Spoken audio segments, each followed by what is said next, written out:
ఒంగోలు మండలం ఉలిచి గ్రామంలో రాష్ట్ర స్థాయి ఒంగోలు జాతి యుద్ధుల పోల్రాదా పోటీలను ఒంగోలు శాసనసభ్యులు దామచర్ల జనార్దన్ రావు ప్రారంభించారు. ఉలిచిలోని NTR sports and cultural association ఆధ్వర్యంలో ఈ పోల్రాదా పోటీలను నిర్వహించారు.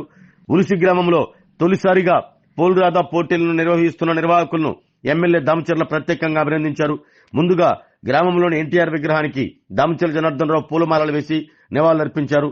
రాష్ట్ర స్థాయి పోల్రాదా పోటీలకు రాష్ట్రంలోని వివిధ ప్రాంతాల నుండి 12 జతల ఎద్దులు వచ్చాయి.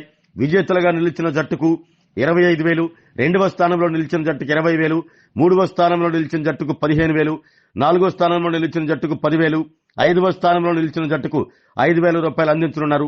ఈ కార్యక్రమంలో Suryasri charitable trust founder Mandava Muralikrishna, association ప్రతినిధులు చుంచు సింగయ్య, మండవ సుబ్బారావు, మన్య హరిబాబు, చుంచు లక్ష్మీనారాయణ, మండవ మల్లికార్జున, పోకూరి వెంకటేష్, టీడీపీ మండల అధ్యక్షులు గుండపినేని శ్రీనివాసులు తదితరులు పాల్గొన్నారు.